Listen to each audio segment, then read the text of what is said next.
Hello there, you're very welcome along to Monday Evenings Off the Ball. Joe Molloy with you. Another very busy weekend to unpack. We'll try and do it between now and 10 o'clock. All-Ireland Hurling final 2020 is Limerick against Waterford. Shane McGrath with us this hour. You can write off Waterford at your peril based on the second 35 minutes on Saturday evening. Quite extraordinary. After 8 o'clock, we'll see if Brian O'Driscoll and Keith Wood have come down from the highs of yesterday's second half against Georgia. 3 points apiece in an action-packed 40 minutes. Not good enough, said Andy Farrell. Mags Darcy joins us at 8:40 on the Camogie semi-finals, Galway against Kilkenny in the final. And on the football show, Pat Nevin with us after 9 o'clock. Kenny Cunningham as well to boot. 53106, the text number. We're at Off the Ball on Twitter. Richie McCormack, evening to you. How are you, Joe? You well? Yeah, very well, very well. And Nathan Murphy, good evening to you. Good evening, Joe Molloy. Sort of slurring my words here. Murrayfield, yeah. Wow. Look, we had our Christmas party outside there, so we get a few sherries and, gone a bit dealia. No, we didn't. What? No, we didn't. We didn't. Good Lord. Are we having a Christmas party? A virtual one, I suppose. I don't know. Restaurants are open from tomorrow or Friday. That's true. We could meet up. We could be sociable, Joe. It's allowed. That's true. I don't know. Look, go for it. Go for it. Do what you want to do. My honest plan ahead of going home for Christmas, I suspect a lot of people's plan is the same thing, is I'm laying low for the next while. I'm trying to avoid all that business. That's a hard decision, isn't it? If you're seeing parents and family and stuff. Christmas week, do you want to be out in the town a la Nathan Murphy in the 2 or 3 weeks in advance? Yeah, I think I'm past that. If I was 22 or 23, I'd say I'd be struggling to stay in for the next 3 weeks, though. Yeah, that's true. That is true. So, I'm just going to stay at home and watch Fulham against Leicester of a Monday evening. Wow. It's as good as it gets. There is that. Fulham 2-0 up, by the way, 75 minutes on the clock. What is jumping out at you from the weekend that was, Nathan? Where are we going? Well, you want to set the agenda for us here this Monday evening? Oh, well, we could have started with Ireland against Georgia. I'd do a deep dive into that 40 minutes. Highlights of the weekend, I'm caught between two. Obviously, Waterford and the hurling and the second half performance. But Grosjean in the Formula One, somehow surviving that crash. And I must have watched it back 25 times. And still, I'm not quite sure how he emerged with minor burns on his hands when he's in there for 27, 28 seconds in this inferno. It's just insane. It's, obviously an absolute credit to Formula One and what they've done safety-wise. When you look at the car split in two, the back of the car, initially you're wondering, why are they running over here? The main part of the car is right here. But the bravery of the safety crew, of the medical staff, and just the miraculous way he emerges from the fire. I think that's probably the sporting story of the weekend. I've only seen stills of it. I didn't realise he was caught up in it for 20 seconds.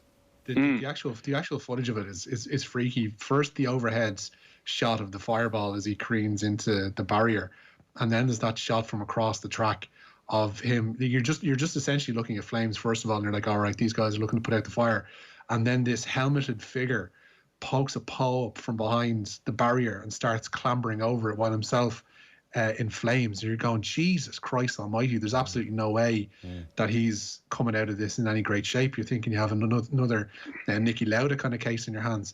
And as Nathan says, to be able to post social media messages, to have photos from his hospital bed, he just has his hands gauzed and wrapped, and obviously they're in a pretty bad way, but the rest of them absolutely fine. It's a testament to the work that they've done safety-wise in that sport over the course of the last 3-4 decades to make sure that those Nicky Lauda type incidents don't happen, because there's no way Sebastian Grosjean, under in any normal sphere of life, if that happens out on the road, he's gone, and for him to do it at high speed in a major sporting event, and for him to be on fire for 30 seconds and be essentially grand, is nothing short of a miracle. So he was on fire. This is just down really to the fireproofing of the helmet and the face guard then, is it? And partially the car as well. There's essentially a halo effect in the car, in the in the chassis that protects them from incidents like this, and has been it's been about a contention before over whether it was actually helping the car or not, but we've kind of seen the benefit of it this time around.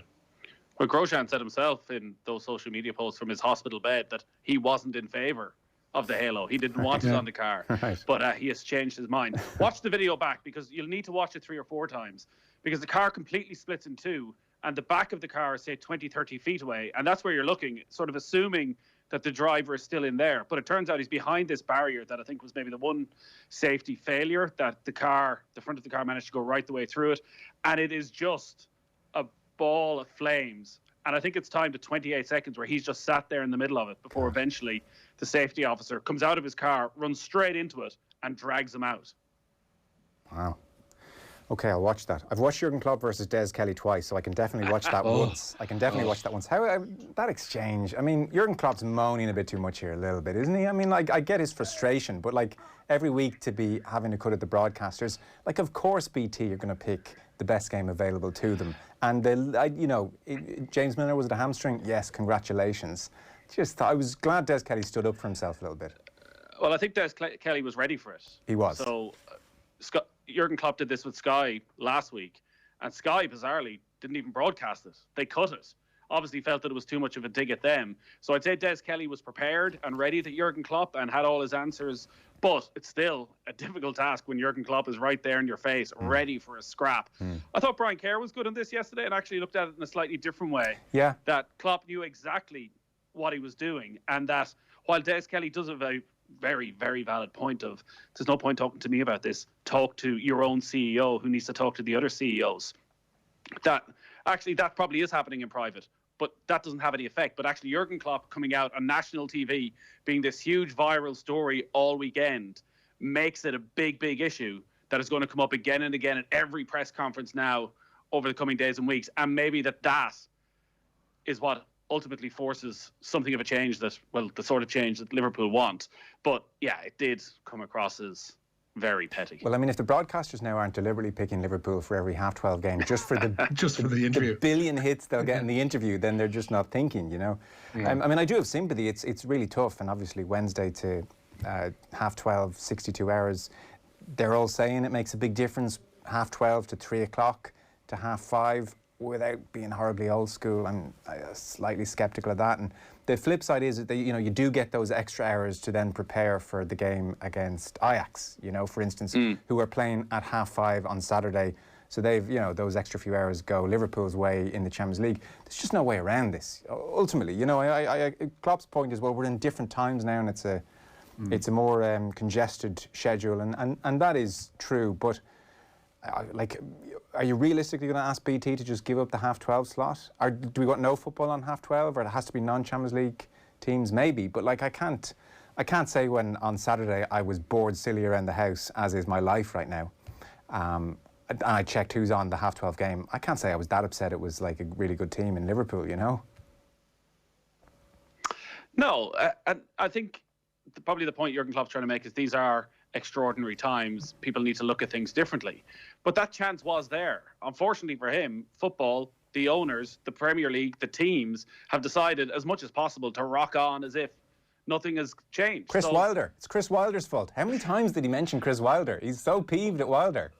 Well, again, there was about 4 different incidents coming out of that one post-match. So that's an entirely different scenario about substitutions, and should it be 3 substitutes or 5 substitutes. You can absolutely see where Chris Wilder is coming from, because if Liverpool didn't have this injury problem, look, he'll say that the two are connected.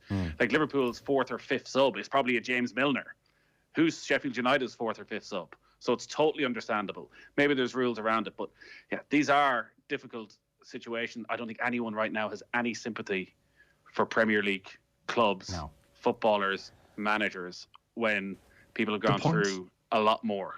Yeah, the point that somebody raised on Twitter, I can't take credit for this at all, was how many times have you heard a championship manager give out for the same reasons, that they don't have time to prepare for games and that the schedule is killing them? Because every week they play 46 games in the championship.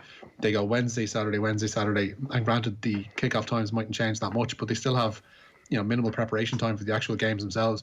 As almost never pops up as a bone of contention in the championship or beyond. It's just something that they have to get on with, and you throw in the cup games that they'd have, etc. on top of that. Like they do essentially, come towards what a top 6 Champions League, Premier League side are having to endure in a season. And it's never an issue. It's just that these are kind of more high stakes, more expensive assets that they're seeing be unavailable for them, the likes of James Milner now, the likes of Thiago, etc., that they don't want their assets being sat on the shelf and not essentially making them money, which is the issue here, really. I mean, I think ultimately, if you could imagine, I mean, if Liverpool were playing at 3 or 5:30, I think Klopp would still be unhappy with the schedule. Like, there's a real fixation on this 12:30 thing. I think he's just unhappy with the schedule generally. You know, it's still going to be a massive toll for all the players. Some texts in. I drove the front end up on a curb in Tesco car park over the weekend. I had to have a quiet moment to myself after I managed to reverse it off the curb. It was my own Grosjean moment, says Michael. I mean, if the Grosjean incident had not ended so well, I wouldn't have read that text out, I want to assure you. Did the man from the AA come running to drag him out of the car to save him? Yeah. I'm watching Drive to Survive on Netflix. Yeah, a lot of people recommend this, and I still haven't got around to it at the moment. Brilliant TV, really enjoying the behind-the-scenes stuff, Zone. If you want to see motor racing bravery, watch the Isle of Man TT race in 2021. Why do you never talk motorbikes? Big fan of the show, but you should talk about biking, says David. Well, I mean, what they do in the Isle of Man, there's bravery and there's madness. I find it hard to watch. That is just so scary. Why don't we talk motorbikes? I don't know, really. I suppose it doesn't seem to have a huge following. None of us here on the show follow it all that closely to know what the good stories are. Fire us in some emails there, David, about what we should be talking about. Give us some angles. Pretend you're in our production meeting, maybe. We should kick off the news round. It is on Off the Ball and News Talk with thanks to Gillette. We don't just play the game, we change it. Gillette made it what matters. There's a lot to get through. Rich, where do you want to go? Yeah. We'll start with the King Power. There's a 5:30 start, so about 5 minutes to go in the meeting of Leicester and Fulham. And Fulham still lead by 2-0, both in the first half. Ademola Lookman and a penalty from Ivan Cavallero for them. And Leicester had the chance. It's not going to happen tonight now, it seems, to go level on points with the joint leaders, Liverpool and Tottenham. 2-1, there we go, says Nathan. 2-1, I have a flash score up in front of me, it's not working. At 8 o'clock, West Ham welcome Aston Villa to the London Stadium.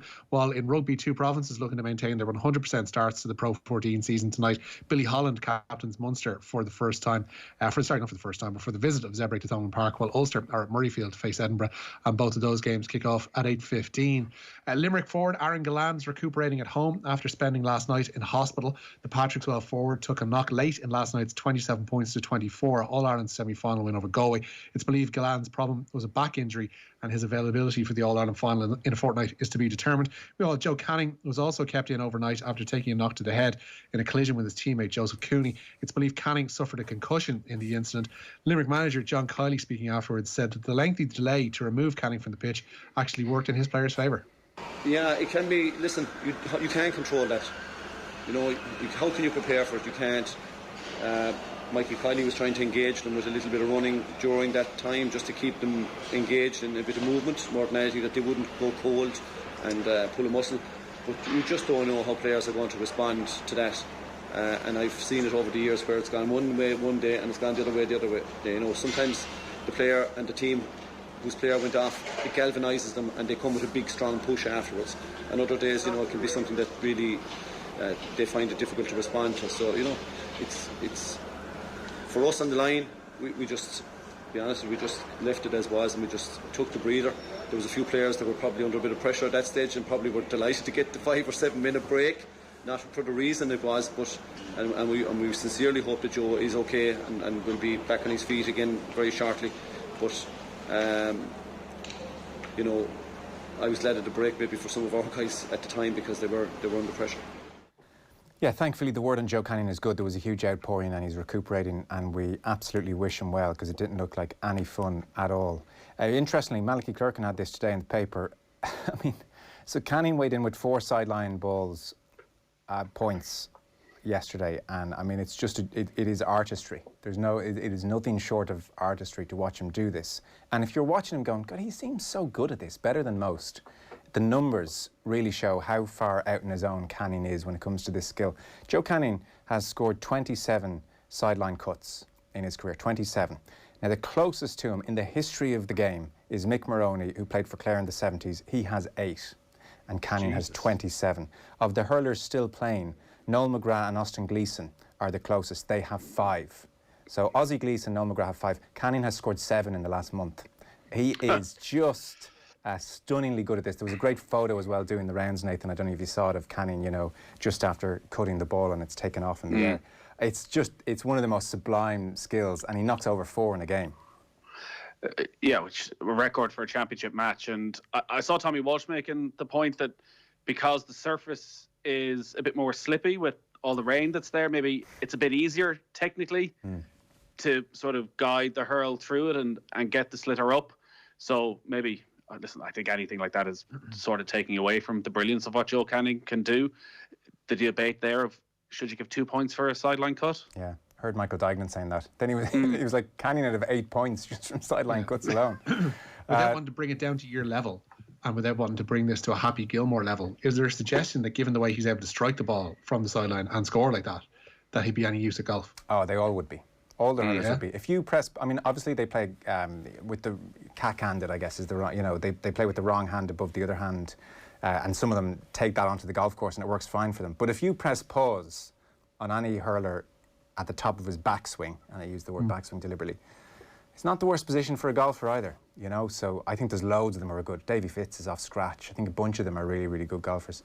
So the full counties, Rich, are going to be allowed in to the remaining matches of the championship, is that right?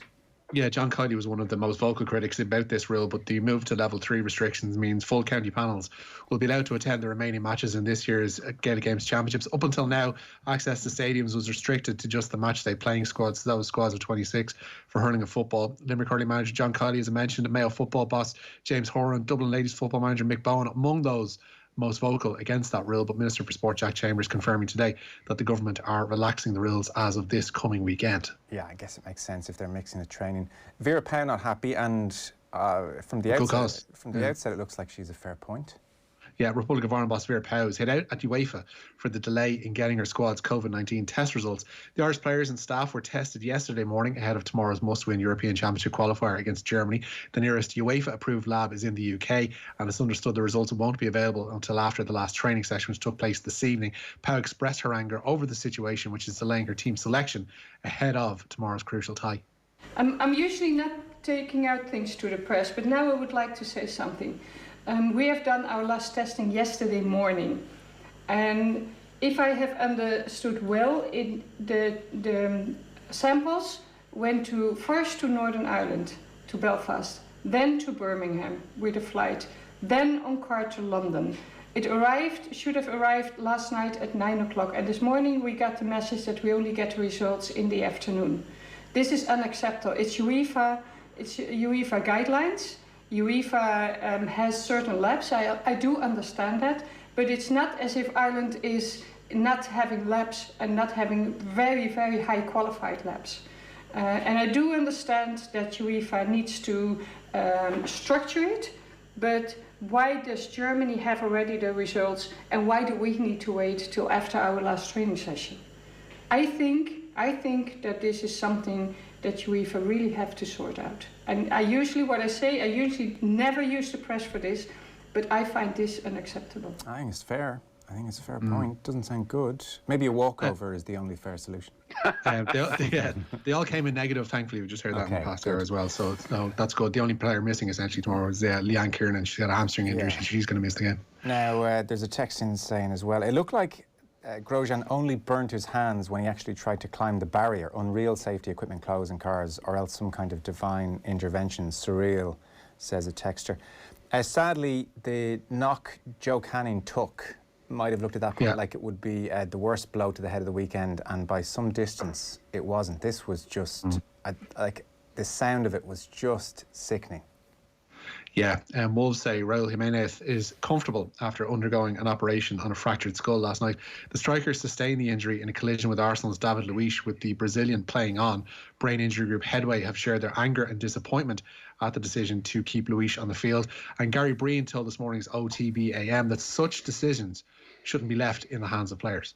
It's been well documented now that, say, for example, the PFA, they've been heavily criticised in terms of caring for those players who potentially might suffer for it, and obviously putting in protocols for the ones that play in football now and even the younger generations to make sure that they're not as vulnerable to that scenario. But you're right. I think these decisions need to be made very quickly now, Ger. That these can't drag on. You know, the impact is too big, and I think certainly when players get those type of injuries, you have to make the decision for them. I was asked by John Duggan on the the Saturday afternoon show, did I ever, in a game where I had a blow to the head, and the only one I can vividly remember, really, obviously I've taken loads of blows to the game, but where it really affected me was when I was playing for Ireland away to Switzerland. We lost the game 2-0. I took a blow, and I have no recollection, and after the game, I had no recollection for the last half an hour of that game. Now, that's not to say that the coaching staff, or the medical staff, I should say, sorry, with the Irish team were negligent. Of course they weren't, because I'm convincing them, no, I'm fine. And actually, I don't even think they knew that I'd had a blow to the head.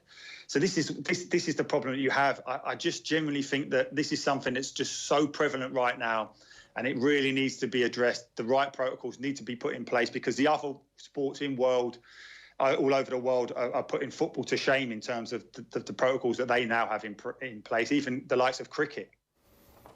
Gary Breen there, and you can listen to that full interview on the OTB Sports app. It's in your app store. Just search OTB Sports, and that's where you'll find us. All our content is there. It's all available at a simple click. The full interview, well worth catching, from Gary this morning with Owen and Ger.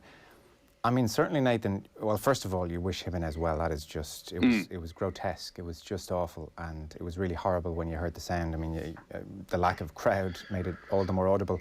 On the Louise situation, there are protocol in place, like the Arsenal doctors, and I think they have made the point in so much as they can, say, well, we took him off and he passed the tests and therefore he went back on. And the reason he came off was a blood injury, which is, you know, not necessarily a concussion. You can be bleeding, and it doesn't mean the force of the impact was so great as to warrant you coming off.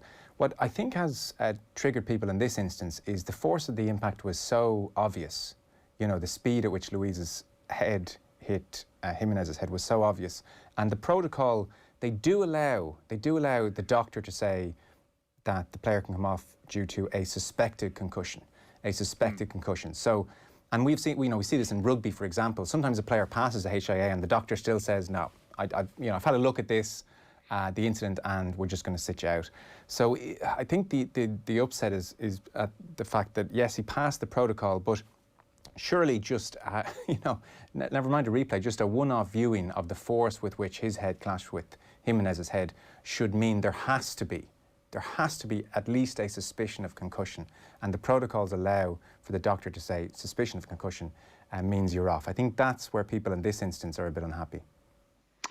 Yeah, and I think when you touch on the HIA in rugby, the player leaves the field and somebody else comes on in his place. So there's always a pressure probably inbuilt in players to stay on the pitch, rather than, which the Premier League have been looking into by all accounts for the last couple of years, bringing in that rule where they can go off for 10 minutes and somebody else can come on. It seems the delay is that the Premier League are worried that managers might try and somehow take advantage of this during the game. But you think they just have to implement it and make it far more straightforward. And you're right, when it is such a sickening collision, and like we're well used to collisions happening and players are brought to hospital, you always assume the next day you hear they're fine, they're up, they're going to be back in a couple of weeks' time, and then you hear today that it's a fractured skull for Raul Jimenez. You do wonder how that sort of collision can happen and David Luiz is able to stay on the pitch. We don't know the exact conversation that happened between the doctor and the player. By all accounts, everything you read about the Arsenal medical staff is that they're to the forefront of the treatment of concussion, but it didn't look good. It looked terrible. And I know it was a blood injury and the blood was pouring through the Terry Butcher-style bandage towards the end of the half, so there was probably no choice. They couldn't stop the bleeding. But there needs to be a better process in place, because when we're seeing what is happening, like considering the conversation that's ongoing about heading a football in soccer right now, to have collisions like this and it'd be okay for the player to just play for another half an hour. Yeah, it's hard to know how there couldn't be a suspicion of concussion, even if he flew through the questions. We'll talk to Pat Nevin after 9.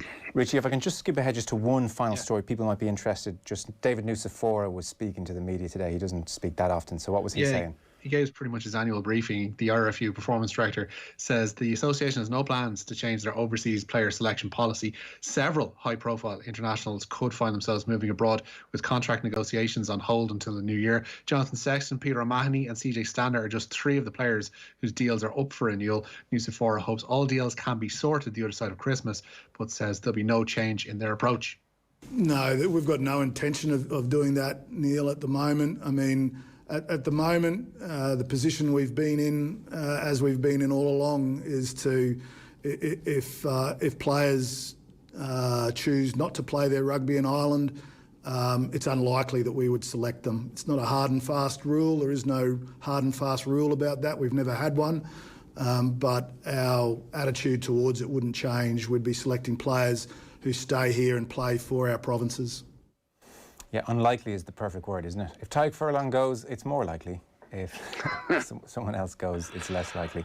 We'll talk to Brian and Keith about that after 8 o'clock. Mainly, though, we'll be talking Ireland, Georgia, and just where is the Farrell regime. Fellas, we're pretty much done. Nathan Murphy, thank you. Thanks, Joe. Richie McCormack, thanks as ever.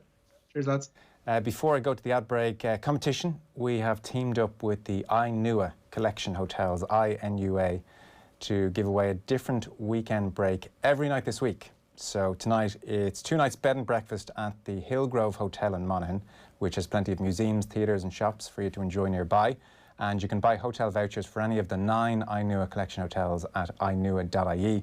And remember, every time you spend more than €100, INUA donate 5 to Down Syndrome Ireland. To be in with a chance of winning tonight, just identify our mystery voice who takes great offence at accusations his mushroom risotto is too watery. This was absolutely exceptional. Nothing was sloppy. He's having a bad weekend. This was absolutely exceptional. Nothing was sloppy. Text your name and answer 53106 for 30 cents. We'll contact you after the show. All the thanks to the INUA Collection Hotels. Get more information at inua.ie. Now we're talking hurling next. The News Round on Off the Ball. With Gillette. Proud supporters of Movember. Gentlemen, let's mow. Whether it's your first